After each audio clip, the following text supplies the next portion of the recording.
Okay, so once again, folks, good evening. Now, what we intend to do today is basically contemporary economic issues. We have this section, which is the last section of your course, which talks about the economic survey. Now, in this economic survey, we have to do the first chapter, the third chapter, the fourth chapter, and the 11th chapter. If I'm not wrong. So these are the chapters that you need to cover. So the first one being that of the state of the economy. That I've already covered through a YouTube video, so you can go through one of my YouTube videos. I've already sent you the link of that. I think on the inter college community group for 2024 batch. If I've not, then I'll send it to you so that you can see that particular reading. And I do also have notes for that, so I can also send you the notes on your college, on your inter-college community for this particular section. Now, coming to the other topics, the other topics are your inflation, your fiscal developments, and then the BOP chapter. So these are other issues that we have to discuss today. Now, I've already sent you some documents which we'll be covering. Now, what you need to have is an overview of these topics. So you don't need to get into the depth of each particular topic. For example, let's talk about inflation. तो inflation के अंदर आपको ये जरूरत नहीं है कि पता करने की अच्छा किस किस फैक्टर की वजह से इन्फ्लेशन हो रहा है या वो माइन्यूटली स्टेट्स के अंदर इन्फ्लेशन कैसे चल रहा है. You need to have a brief overview that what has happened to inflation, why inflation has been so high in the last 1 year. In fact, this has been unprecedented in the modern history of say or say the since when we had this monetary policy committee, that inflation has never been so high in India. So we'll talk about these reasons. We'll talk about how our finances have done. But again, you need to have kind of a macro overview of all these topics rather than going into the depth of each particular topic. So with that, I will start. I'll share my screen and I'll share with you the economic survey. But simultaneously, the document that I had sent you, I'll be referring to that. So first, I would request you to open that particular document, and simultaneously I'll run through the official economic survey as well. So let's just start that. So this is your first chapter, economic survey. The document that I've already sent you, it's already also there on the Edfolio app, just in case if you have not seen this. And ये मैंने पूरा mark करा हुआ है. Now what you can do is the document that I've sent you, आप वो पढ़ सकते हो, और साथ में ये जो एग्जीक्यूटिव समरी है जो इटैलिक्स में लिखा हुआ है ना, ये पूरा इटैलिक्स में जरूर पढ़ लो, क्योंकि ये इटैलिक्स वाला जो है वो आपको एक ब्रीफ समरी दे देगा of the entire topic. So that is where this is very important. So read that. Now coming to the second topic. Now I'm going to switch over to the second topic, which is chapter number 3 of the economic survey. So let's see this particular chapter as well. इस chapter को भी देख लेते हैं. Now what does this chapter say? First of all, now this chapter talks about, give me one moment folks, I need to find a pen. I can at least highlight the link. Now let's talk about this particular chapter. Now in this chapter we are going to talk about how has the fiscal front been in the last few months. तो हमारे last few months में last 1 year के अंदर हमारा fiscal front पे क्या रहा है. When we talk about fiscal front, we are basically talking about our policy in terms of or our revenues and expenditures. So basically we are going to talk about कि हमारे revenues कैसे रहे हैं और हमारे expenditure कैसे रहे हैं. And what we will see is that the fiscal condition of the country had dramatically improved. Why? Because हमारा जो fiscal deficit था, that was extremely high in the previous year. So what had happened was because of COVID. ये जो by the way ये जो economic survey है वो किस year का है? This economic survey is basically the survey for 2000. ये जो सर्वे है कब का? ये 2022-23 का सर्वे बेसिकली. और ये रिलीज कब हुआ? This survey was released on 31st of Jan 2023. इसके अंदर जो डेटा है, सर्वे के अंदर जो डेटा है वो टिपिकली बात कर रहा है फ्रॉम अप्रैल, वैसे तो क्वार्टर 1 की भी क्वार्टर 4 की भी बात करेंगे, it will talk about quarter 4 of 2021-22 as well. Basically वो जैन टू मार्च के बारे में बात करेगा, Jan to March of 2022. But the main focus of this particular survey is from April 2022 till December 2022. These are the 3 quarters. ये 3 quarters जिसको हम बोलते हैं Q3 तक ये बात करेगा in this particular survey. And when we talk about the developments, when we talk about the fiscal developments, तो fiscal development का मतलब क्या होता है? Fiscal development का मतलब होता है what has been the state of our revenues and what has been the state of our expenditures. And what we will see in this particular article or in this particular chapter is that the revenues have been very buoyant in case of India, whether it be GST or BX or you talk about your direct taxes or you talk about your excise duties. हर जगह से सरकार को revenue खूब सारा मिला है in this particular year, and it has tried to calibrate its expenditure as well simultaneously. उसका जो expenditure profile है हमारे government का, वो हमने ज़्यादा calibrate किया towards capital expenditure as compared to revenue expenditure. This is what we have tried to do in the last 1 year, and this basically so the gap between revenue and expenditure has also reduced, which is also being showed in terms of your declining fiscal deficit.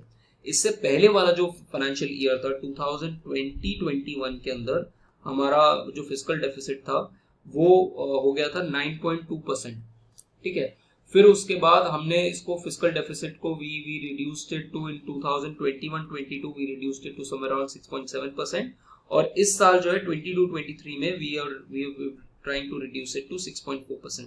तो this is the fiscal consolidation that we have done over the last few months, and it is because of the fact that our revenues have increased and our expenditures, we have tried to compress our expenditures as much as we can. So this particular reading talks about this particular strategy. And जो fiscal policy होती है इसका use I mean COVID has basically led us, all the countries throughout the world, to basically weaponize their fiscal policies. कि भाई एक आपके पास अकेला weapon रह जाता है कि आप फिस्कल पॉलिसी, अकेला पॉलिसी नहीं है, फिस्कल और मॉनेटरी पॉलिसी का दोनों है, but in that sense these are the tools that are available globally, जिसकी वजह से आप मैक्रो इकोनॉमिक स्टेबलाइजेशन कर सकते हो.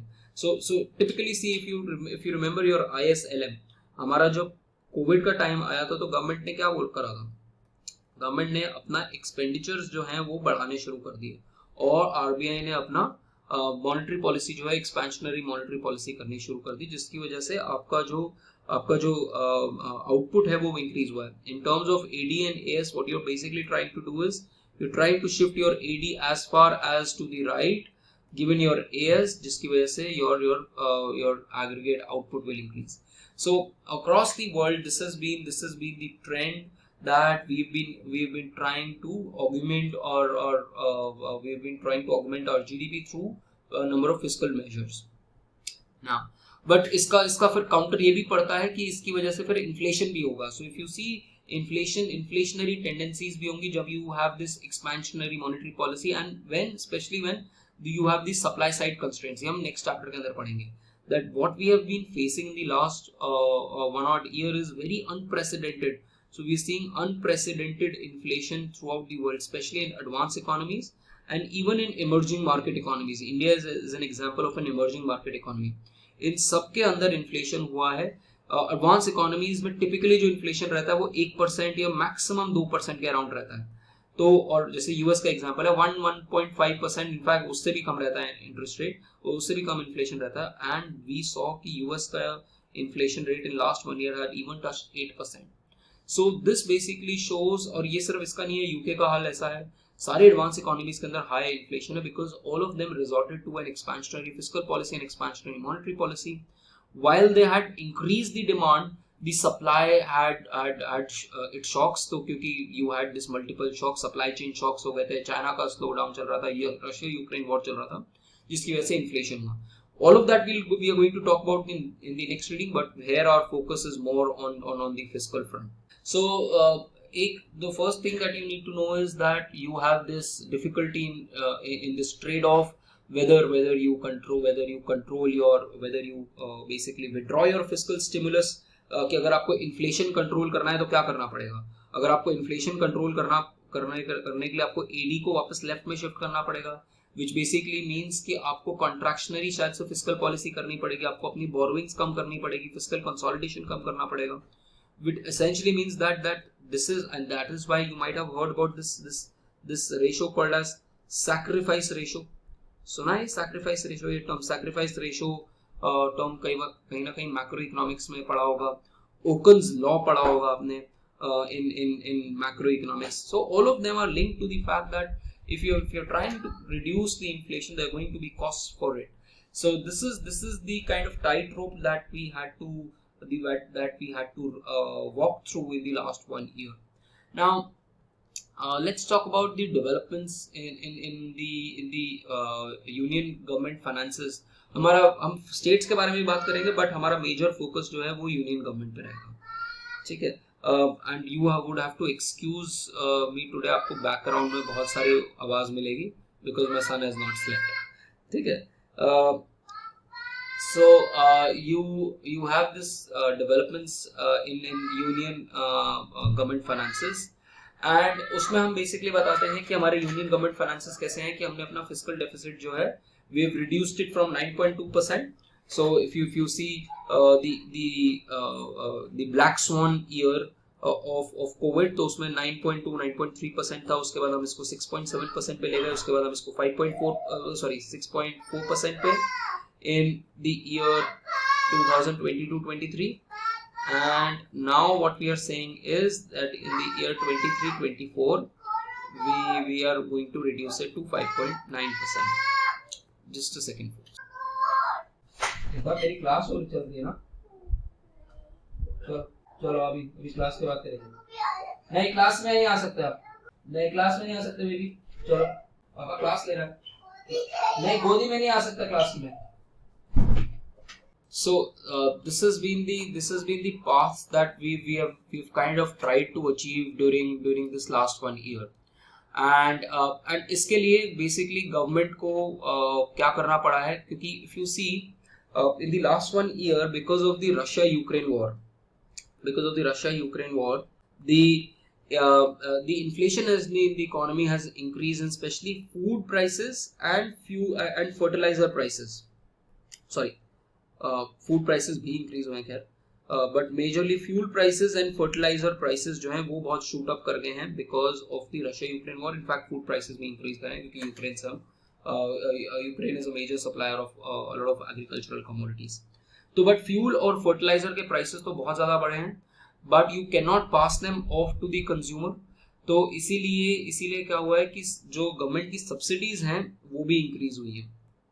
Government has spent more on food, fertilizer and fuel subsidies, and cut down their duties to basically not let all of these prices to be passed on to the final consumer. So this is another thing that has happened in case of the government. Now there are certain definitions that if you want to read, you can read, but you would have also done them in your budget. Your fiscal glide path, your fiscal deficit, non-debt receipts, and tax buoyancy. Now let's talk about government's effort, tax measures.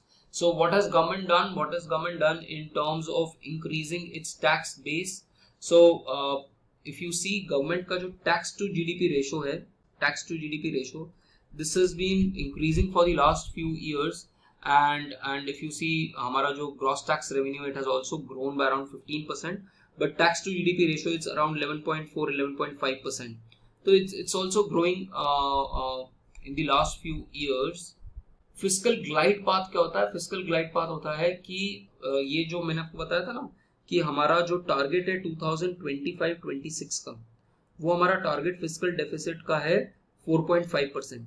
तो आपने glider देखा है? Glider, अगर आपने कभी parasailing करी हो या अगर आपने पैराग्लाइडिंग करी हो इन मनाली या कहीं पर भी, तो कैसे ग्लाइड करके जाता है, वो धीरे धीरे धीरे धीरे धीरे करके वो ग्लाइडर ऐसे करके नीचे जाता है। तो बेसिकली हम इसको हम फिस्कल ग्लाइड पाथ बोल रहे हैं कि कैसे 9.2% का फिस्कल डेफिसिट से we are now moving towards this fiscal deficit of 4.5%। This continuous path is called as fiscal glide path.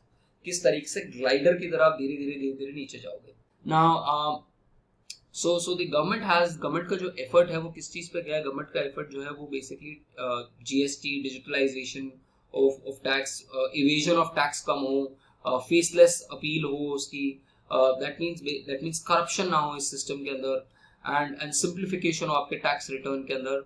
So all of these are certain measures that the government has taken to increase its tax base. Government का जो तरीका रहा है वो tax base को बढ़ाने का रहा है, टैक्स रेट को बढ़ाने का नहीं है।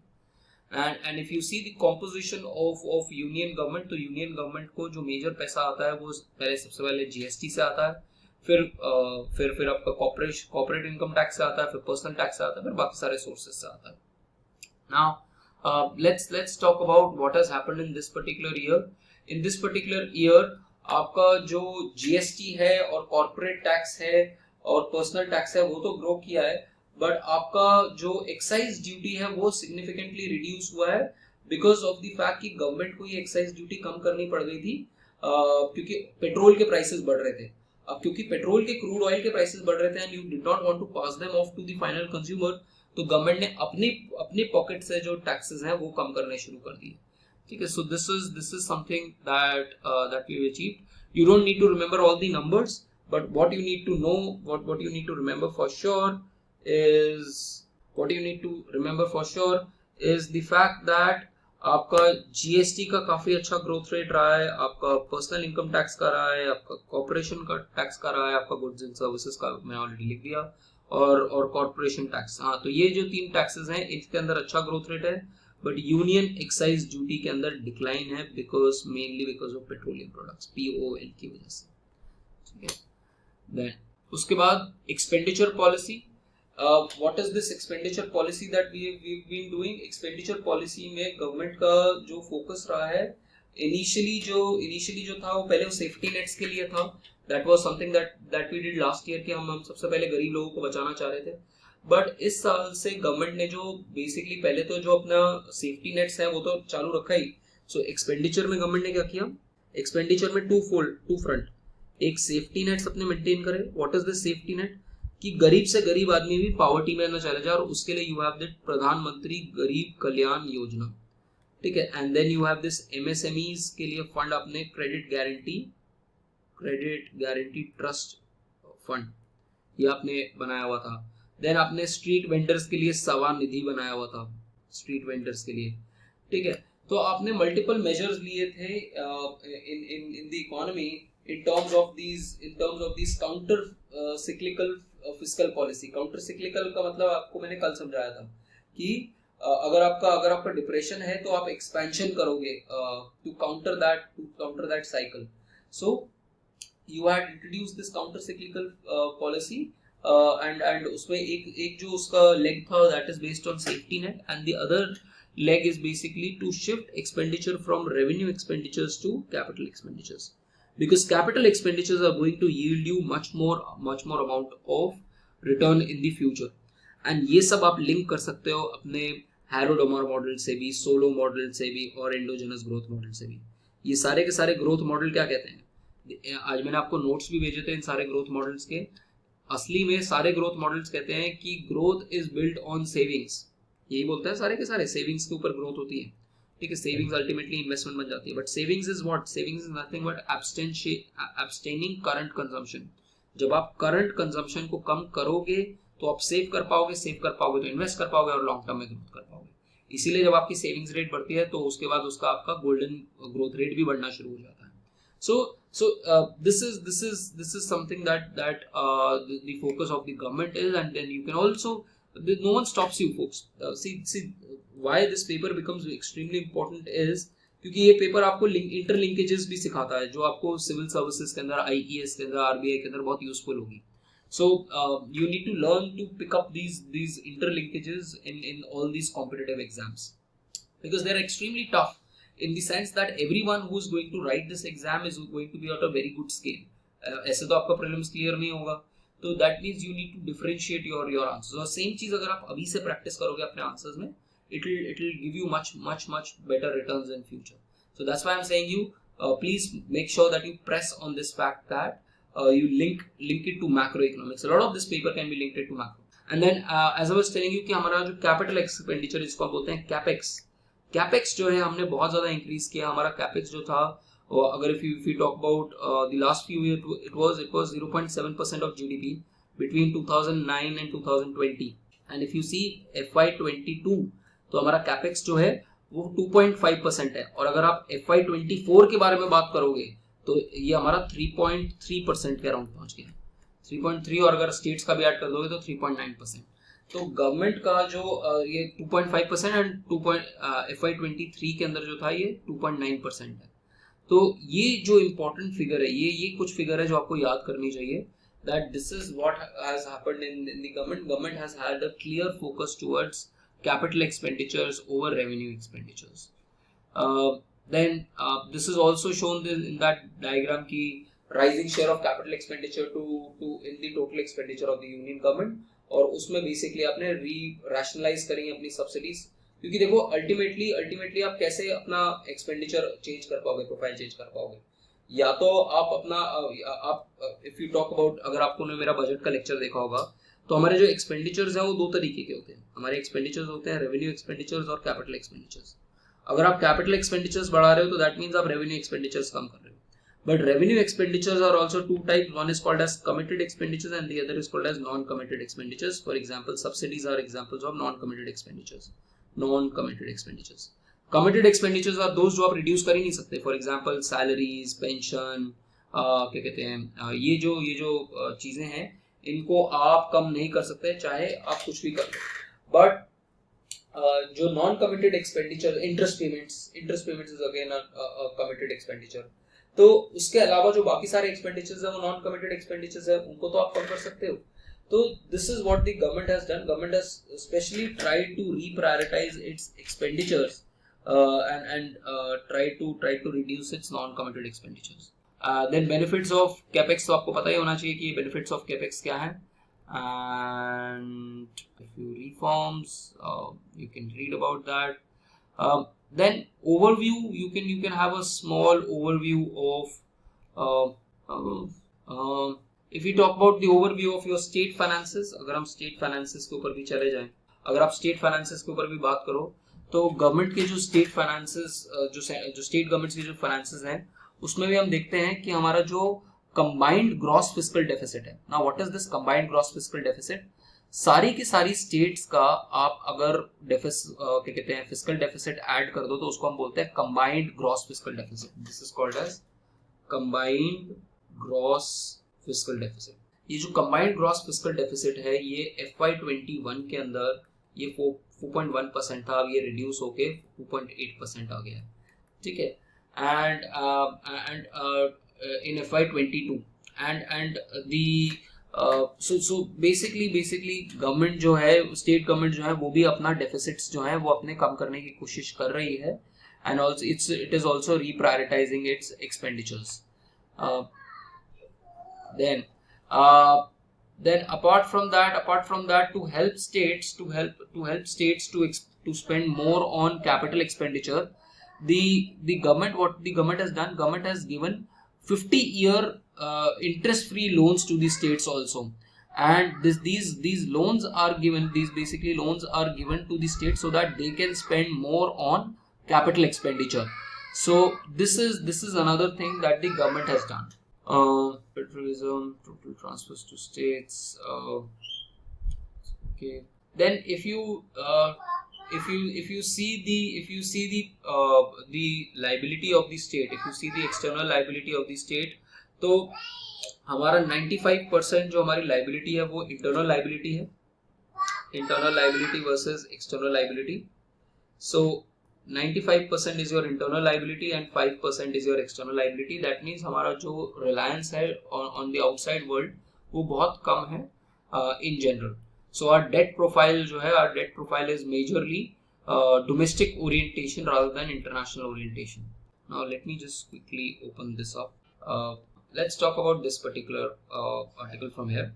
Now then if you see ये हमारी वही ग्लोबल डिसरप्शंस के बारे में बात कर रहा है कि गवर्नमेंट की फिस्कल पॉलिसी जो है it was in response to increasing food and fertilizer subsidies on one hand and reduction of taxes on fuel and certain imported products on the other hand. क्योंकि prices economy में increase हो रहे थे, you had to counter that. Then if you see the buoyancy, as I told you, क्योंकि हमारी economic recovery हुई है इस पर्टिकुलर ईयर के अंदर, economic recovery in terms of GDP भी हुई है. So it's because of that कि हमारा जो रेवेन्यूज हैं वो भी बॉयंट रहे हैं, direct taxes and GST. But one revenue which has not been buoyant is your excise duties. ठीक है, एंड देन यही यहाँ पर ये पूरी मेंशन कर रहा है. Then capital expenditure and your revenue expenditures की बात यहाँ पर कर रहा है. यही मैं आपको जो बता रहा था, FY 22 के अंदर, FY 23 के अंदर ये 2.9% हो गया, FY 24 के अंदर 3.3% हो गया. So make sure that you note that center has also incentivized states to borrow through interest-free loans for 50 years and enhance their borrowing ceilings to spend on capital expenditure. So this is the overall summary. I've already marked this particular article, तो मैं आपको already एक broad summary दे चुका हूँ. What you can do is the document that I've sent, you can go through that document and with that overview जो मैंने highlighted करा हुआ है, especially the initial portion. If you read that much, that is more than sufficient for exam. In fact, in the end also you have certain, ये government of India का ही है, ये जो few charts हैं government of India के ही हैं. ठीक है, कि गवर्नमेंट के एक्सपेंडिचर कहाँ हुए हैं और वो क्या है. But again, I would suggest you stick to that particular document that I've sent you, and that should and the highlighted portion that should tide off all your issues with respect to this particular topic. Now let's move to the next topic, which is inflation. I will move to that particular chapter as well. Fourth chapter भी करता हूँ, but I need to first move to inflation. Now let's talk about this particular chapter. Yes, so highlighted portions of the docs with the document that I've sent.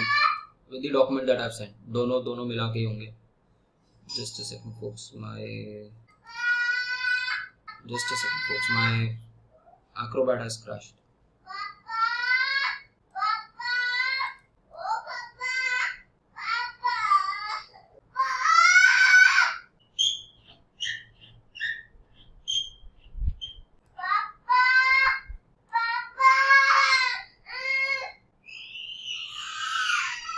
अम्मा इसको ले जाओ.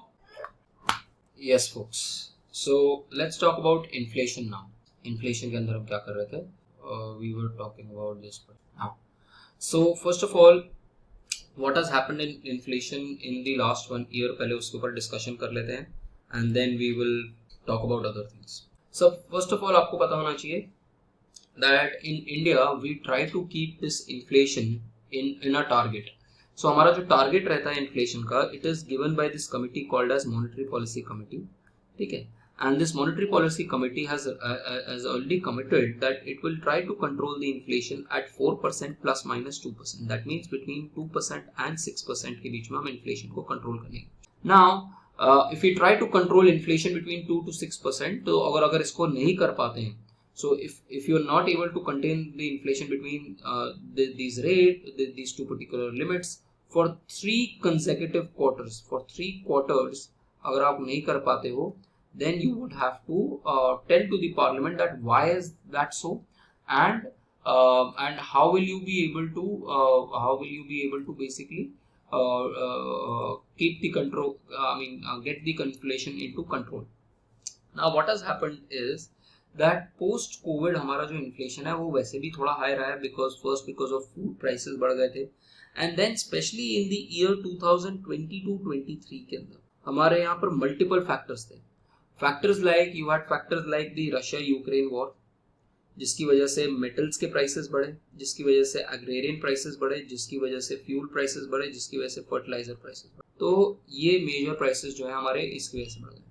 Then supply side bottleneck, supply side shocks, supply side shocks because of the fact कि China के अंदर बार बार lockdown लगाया जा रहा था और उसकी वजह से चाइना में सिटी में कोई भी एक भी वो आ जाता था तो पूरा पूरा सिटी को लॉकडाउन कर देते थे, तो ये बॉटलनेक था. Then apart from that there were other issues that all your advanced economies were suffering through very high inflation, because what they had done was that all these countries had introduced what is called as ultra loose monetary policy. उन्होंने पूरा helicopter money की तरह पैसा फेंक दिया, but goods produce नहीं हुआ, और जब गुड्स प्रोड्यूस नहीं होगा और पैसा फेंक दोगे तो उसकी वजह से उनके यहाँ सबके यहाँ इन्फ्लेशन होगा. अब इन्फ्लेशन हुआ तो इन सारी कंट्रीज ने क्या किया, इन सारी कंट्रीज के सेंट्रल बैंक्स ने क्या किया, अपना इंटरेस्ट रेट जो है इंक्रीज करना शुरू कर दिया. This we call this as synchronized monetary policy contraction. Synchronized monetary policy contraction इसको बोलते हैं कि सारी की सारी कंट्रीज ने एक साथ अपने इंटरेस्ट रेट्स जो है या एडवांस जो आपकी एक्सपेंशनरी मॉनेटरी पॉलिसी है उसको कंट्रैक्शनरी मॉनेटरी पॉलिसी करा और हॉकिश स्टांस लिया सारी की सारी कंट्रीज ने. जिसकी वजह से क्या होगा, जिसकी वजह से सारी की सारी कंट्रीज के अंदर इंटरेस्ट रेट बढ़ जाएगा.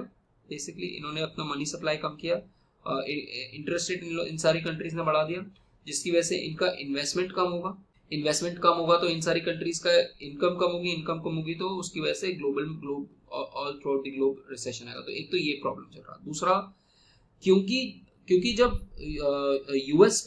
यूएस अपना इंटरेस्ट रेट बढ़ाता है तो उसकी वजह से क्या होता है, there are huge capital flows that US get, और इंडिया जैसी कंट्रीज से स्पेशली एडवांस जो इमर्जिंग मार्केट इकोनॉमीज हैं उनसे कैपिटल आउटफ्लो होता है. तो क्योंकि बेसिकली कोई बंदा इंडिया में क्यों इन्वेस्ट करेगा यूएस से, क्योंकि इंडिया में ज्यादा रिटर्न मिल रहा है. बट जब यूएस के अंदर इंटरेस्ट रेट्स बढ़ गए तो उसको वो रिटर्न नहीं मिल रहा और इसलिए वो वापस अपनी होम कंट्री चला जाएगा, जिसकी वजह से इंडिया जैसी कंट्री से कैपिटल आउटफ्लोज होंगे, which will lead to huge amount of depreciation in the currency. और depreciation की वजह से अगर आपका इंपोर्ट बिल बढ़ना बढ़ जाएगा, आपका करंट अकाउंट डेफिसिट भी बढ़ेगा, आपका इन्फ्लेशन भी बढ़ेगा और आपका बोरोविंग्स भी बढ़नी शुरू हो जाएंगे. सो ये जो है, ये सारे जो इम्पैक्ट्स हैं ये पड़ते हैं because of all these factors. So you need to understand this macroeconomic background to understand this chapter. Now, having told you about this particular background, now let's get into that what exactly happened. So if we see our retail inflation, now again दो तीन चीज आपको पता होनी चाहिए. You have something called as retail inflation. Inflation को पाई से लिखते हैं, or you can call this as headline inflation. This is in India called as CPIC, Consumer Price Index combined. This is called as retail inflation. Then you have something called as wholesale inflation, which is basically WPI. तो ये दो major तरीके की inflation है और WPI जो है पिछले कुछ टाइम में तो बहुत ज्यादा हाई था. अब जाके WPI काफी कम हो गया है, बट ट्रेडिशनली WPI जो था वो बहुत ज्यादा हाई था इन लास्ट 1 ईयर. क्योंकि बेसिकली WPI के अंदर जो मेजर आइटम्स आती हैं उसके अंदर फ्यूल भी जाता है और मैन्युफैक्चरिंग आइटम्स आती हैं. WPI के अंदर मैन्युफैक्चरिंग आइटम्स और फ्यूल्स दोनों में बहुत ज्यादा इन्फ्लेशन चल रहा था, इसकी वजह से आपका WPI was very high. Inflation CPI का मैंने आपको ऑलरेडी रीजन बता दी है. So this is why inflation through out the world and in India was very high. उसके बाद आपके उस डॉक्यूमेंट के अंदर वो सारे रीजंस लिखे हुए हैं कि क्यों इन्फ्लेशन था. Higher food price inflation, edible oils का इन्फ्लेशन, देन ये आपको रूरल अर्बन डिफरेंशियल की जरूरत नहीं है. एंड WPI आप देख सकते हो कि WPI मैंने आपको बताया कि supply chain disruptions and Ukraine war की वजह से बहुत ज्यादा हाई था. Then what we also see is this could potentially be the question that can be asked from your particular reading, is that what we have seen is that you have this convergence of WPI and CPI.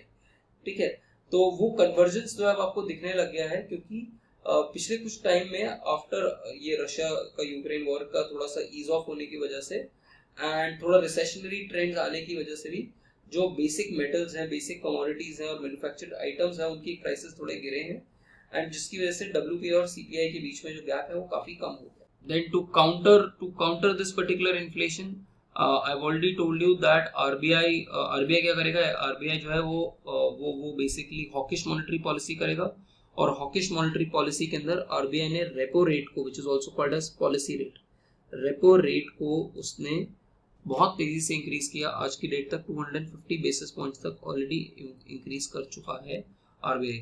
4% था आपका repo rate, उसको increase करके 6.5% कर दिया। आपकी reading में 225%, 225 BPS लिखा होगा, बट उसके बाद वाला जो इम्पैक्ट है वो अब नहीं लिखा हुआ, अब ये 6.5% है। And that's exactly what the reading talks about. Now ये अब आप again you can read all of these issues, यहाँ पर ये पूरे इश्यूज लिखे हुए हैं। यहाँ पर ये मैंने बताया ना 6.25 लिखा हुआ है, ये 6.25 नहीं है actually, this is 6.5% now, and all these measures that are there. ठीक है, now you can read this article. इतना आसान हो गया आर्टिकल पढ़ना, बट जो मैंने आपको समरी बताया आप वो समरी याद रखोगे, that is more than sufficient. Then comes your next chapter, money and markets, financial markets. Now if you see this particular reading, अगर आप ये particular वो देखो चैप्टर देखोगे, तो इसके अंदर हम बेसिकली हमारा मेन फोकस एक्चुअली में मनी मार्केट के ऊपर ही होना चाहिए। फाइनेंशियल मार्केट्स के बारे में अगर आप पढ़ना चाहते हो तो मैंने मार्क करके रख दिया है, you can read about financial market, other financial markets as well, but हमारे इस एग्जाम के लिए इतना यूजफुल नहीं है जितना ये सिविल्स के लिए यूजफुल है। Is my voice breaking, folks? Is my voice okay? I'm going to assume my voice is okay.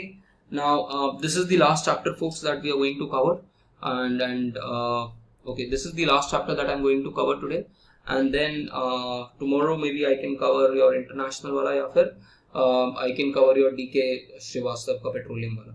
So tomorrow you're going to have the last class from my end, and अगर कोई और topic होगा you can ping to me on the inter university वाला group के ऊपर, you can ping me, and then we can take that thing forward.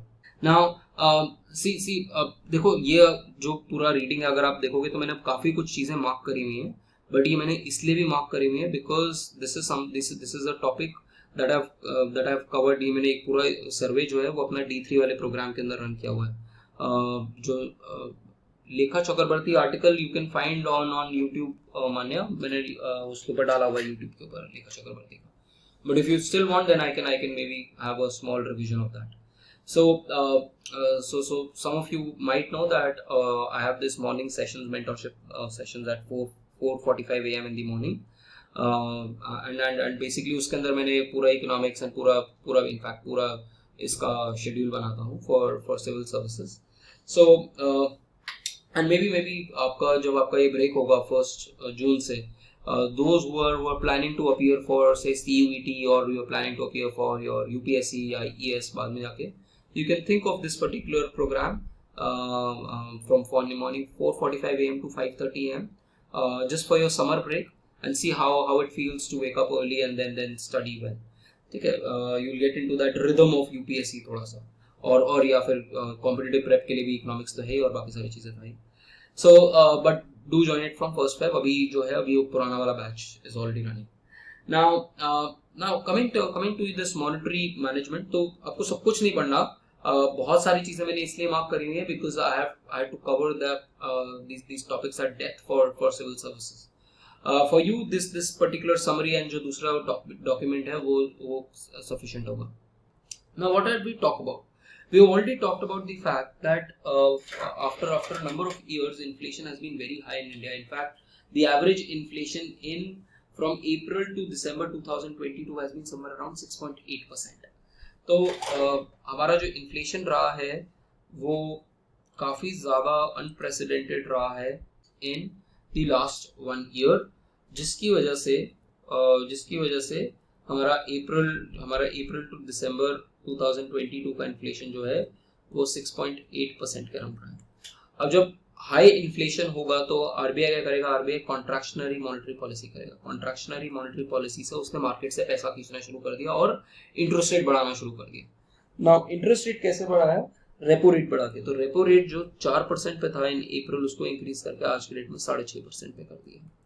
ठीक है, now if the interest rate, what is repo rate? Repo rate is the rate at which the RBI basically lends to all these banks. अब जब जिस rate पे RBI land कर रहा है banks को, वो अगर इंक्रीज हो रहा है तो जिस रेट पे वो बैंक्स जो है आगे लेंड करेंगे आपको, वो इंक्रीज हो जाएगा। सो बेसिकली उसको हम बोलते हैं marginal cost of lending rate. This is basically the MCLR। क्या होता है, हर बैंक अपना एक MCLR निकालता है, that what is the cost of 1 rupee that it basically lends. तो अगर कोई बैंक 1 रुपया आपको लेंड करता है तो उसकी भी तो एक मार्जिनल कॉस्ट है। वो मार्जिनल कॉस्ट किस टर्म्स में है कि उसने एक ऑफिस बनाया, उसने ऑफिसेज बनाए हुए हैं, उसने अपना वो बनाया हुआ है, क्या कहते हैं, ऑपरेशंस कर रहा है, उसने अपना ऐप बनाया हुआ है, उसने क्या कहते हैं ऑफिस के स्टाफ को पैसा दे रहा है, वो RBI से बोरो कर रहा है। If you include all of those cost that is called as marginal cost of lending rate.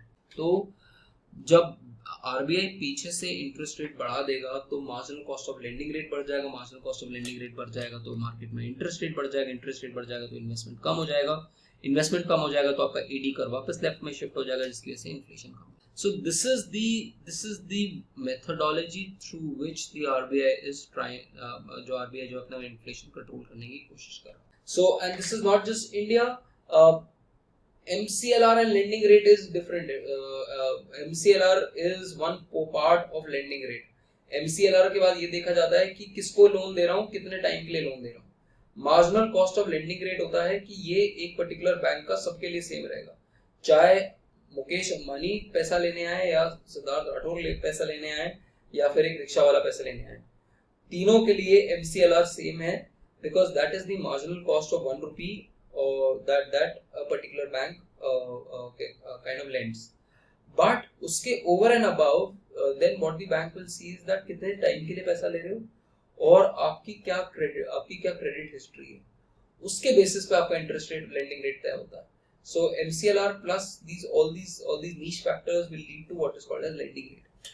Now another thing that has happened is कि जिस रेट पे RBI लेंड करता है टू बैंक्स उसको बोलते हैं हम रेपो रेट या पॉलिसी रेट, और रेपो रेट के ऊपर आप 15 दिन के लिए कुछ अमाउंट बोरो कर सकते हो। उससे ऊपर अगर आपको बोरो करना है तो आप which is 25 basis points above repo rate, तो अगर ये 6.5% है तो ये 6.75%, और उसके नीचे है रिवर्स रेपो रेट। पहले होता था रिवर्स रेपो रेट, इसको रिप्लेस कर दिया अब हमने SDFC स्टैंडिंग डिपॉजिट फैसिलिटी, कि आप अगर आपके पास एक्स्ट्रा किसी बैंक के पास पैसे पड़े हैं तो वो RBI के पास जाके अपने पैसे डिपॉजिट कर सकता है और इंटरेस्ट कमा सकता है। So this is a new instrument that the RBI has created in the last 1 year. इसके लिए कोलेटरल की जरूरत नहीं पड़ती, ये डिफरेंस है, इसके लिए कोलेटरल की जरूरत नहीं पड़ती। अगर आप रेपो रेट और रिवर्स रेपो रेट के बारे में बात करो तो इनमें कोलेटरल चाहिए होता है। So this is the difference that we have seen. Now, what we are also seeing is that the monetary policy has had this transmission. Transmission क्या होता है कि जब आप गियर बदलते हो तो उसकी वजह से आपका जो टॉर्क होता है, जो आपका पावर होती है टू दी व्हील्स, वो भी चेंज होता है। सो उसको बोलते हैं ट्रांसमिशन, कि कितनी तेज ट्रांसमिशन हो रहा है। नाउ सिमिलरली यहाँ पर भी मॉनेटरी पॉलिसी ट्रांसमिशन के बारे में बात करते हैं, that what is this monetary policy transmission, कि अगर गवर्नमेंट अगर RBI जो अपना इंटरेस्ट रेट बढ़ा रहा है तो वो कितनी तेजी से उसकी वजह से इंटरेस्ट रेट्स मार्केट में बढ़ रहा है। MSF क्या होता है, मार्जिनल स्टैंडिंग फैसिलिटी क्या होता है, आप रेपो रेट क्या होता है, रेपो रेट आपको होता है कि किस रेट पे आप बोरो कर रहे हो RBI से, ठीक है। बट आप बोरो जो है वो 15-20 दिन के लिए कर सकते हो, फोर्टनाइट बेसिस पे होती है बोरोइंग अंडर रेपो रेट, और अंटिल अनलेस वो लॉन्ग टर्म रेपो हो। यूजुअली जो रेपो रेट होता है वो 14 डेज के लिए काम कर रहा होता है, 28 डेज के लिए काम करता है, शॉर्ट पीरियड के लिए लेंडिंग होती है और कोलेटरल के बेसिस पे लेंडिंग होती है। तो अगर आपको 100 करोड़ रुपए चाहिए तो पहले 100 करोड़ रुपए का कोलेटरल रखोगे which is usually government bonds, और फिर आप 100 करोड़ रुपए लोगे at a particular rate. Now suppose ये जो विंडो है ये एक लिमिटेड विंडो है कि इससे आप एक्स अमाउंट ऑफ पैसा ही रेज कर सकते हो। अगर आपको उससे भी ज्यादा पैसा चाहिए तो आपको फिर एक पेनल्टी रेट पे पैसा बोरो करना पड़ेगा RBI से। उसको पेनल्टी रेट को बोलते हैं MSF, marginal standing facility. It's a penal rate that bank has basically mismanaged its finances, इसलिए it has to borrow from RBI and over and above its repo window, इसलिए उसको हम marginal standing facility। Now opposite to repo rate is basically your reverse was typically your reverse repo rate, which is now replaced with what is called as standing deposit. So this is the development that has happened in transmission, और हमने ये देखा है कि हमारे जो deposit rate और lending rate है वो दोनों increase हुए हैं because of repo rate increase होने की वजह से, which shows कि transmission काम कर रहा है। And उसके बाद अगर हम बैंकिंग सेक्टर में जाएं तो बैंकिंग सेक्टर में you have this topic of non performing asset. Banking sector का जो हमारा परफॉर्मेंस होता है वो हम दो चीजों से चेक करते हैं, एक हम कैपिटल एडिक्वेसी रेशियो से चेक करते हैं और दूसरा हम एनपीए से चेक करते हैं। तो बोथ एनपीए और कैपिटल एडिक्वेसी रेशियो जो है हमारी काफी इंप्रूव हुई है, specially for capital adequacy ratio जो है वो बैंक्स की इंप्रूव हुई है। कैपिटल एडिक्वेसी रेशियो का डिटेल खैर अभी थोड़ा टेक्निकल हो जाएगा आपको एक्सप्लेन करना। बेसिकली आप समझ लो कि अगर बैंक 100 रुपए लोन दे रहा है तो उसके खुद के पैसे उसमें कितने लगेंगे, ठीक है, that is called as capital adequacy ratio. ये रेशियो जितनी हाई हो उतना अच्छा होगा, विच बेसिकली शोज कि बैंक जो है अपने पैसे डूबने नहीं देगा, ठीक है, क्योंकि बैंक आप बेसिकली कह रहे हो कि अगर बैंक को 100 रुपए लोन देना है तो बैंक के जो ओनर्स हैं उसको कुछ पैसा पहले साथ में देना पड़ेगा। तो मे बी 10 रुपीज क्या कहते हैं ये देगा, जो आपका what is this 10 rupees, suppose आपको 100 रुपीज आपको लोन देना है तो उसमें 10 रुपीज जो है वो बैंक के साइड से आएंगे, that is called as capital adequacy ratio कि आप कितना लोन दे सकते हो। अगर आपने अपने रिस्क वेटेड एसेट्स देखोगे तो आप कितना जो पैसा है वो आपकी खुद की साइड से आना चाहिए, ठीक है। ये रेशियो जो है हम इंडिया में प्रेस्क्राइब करते हैं एक हायर रेशियो अराउंड 11%, और इंडिया के जो पब्लिक सेक्टर बैंक्स हैं इनका जो कैपिटल एडिक्वेसी रेशियो है it is well above this 11%, around 15% के अराउंड है। और दूसरा हमारा जो नॉन परफॉर्मिंग एसेट्स है विच इज बेसिकली जो लोन आपको पैसा लेके आपको वापस नहीं करते, वो जो है वो 8% से गिर के it has now reduced to 5%, which basically shows कि जो सरकारी बैंक है और जो इन जनरल जो बैंकिंग इंडस्ट्री है वो काफी अच्छा कर रही है। And similarly what you have also seen is credit जो है वो भी, क्रेडिट ऑफटेक जो है वो भी काफी इंक्रीज हुआ है। क्रेडिट ऑफटेक इंक्रीज होने का मतलब ये होता है कि लोग जो हैं वो पैसा लोन ले रहे हैं और लोन ले रहे हैं तो इन्वेस्ट करेंगे तो उससे जीडीपी बढ़ेगा। स्पेशली नॉन फूड जो आपका क्रेडिट है वो बहुत ज्यादा इंपॉर्टेंट होता है for your growth, and that growth basically shows that there is more demand coming from the economy. Then rest you can read if you want और यू कैन आल्सो लीव, ठीक है, इतना ज्यादा इंपॉर्टेंट नहीं है। So this is about the summary that I have for you folks. Go through this document, go through what I have marked, and that should suffice your entire prep for these 3 chapters. Now tomorrow we'll meet again, we'll cover DK Srivastav's reading and maybe we can cover another small reading, that is. Thank you very much folks. If there are any questions you can put them on the chat box. कोई किसी को question हो you can put it there, I can take. Okay, so folks, see you tomorrow around same time 9:30. Okay, bye.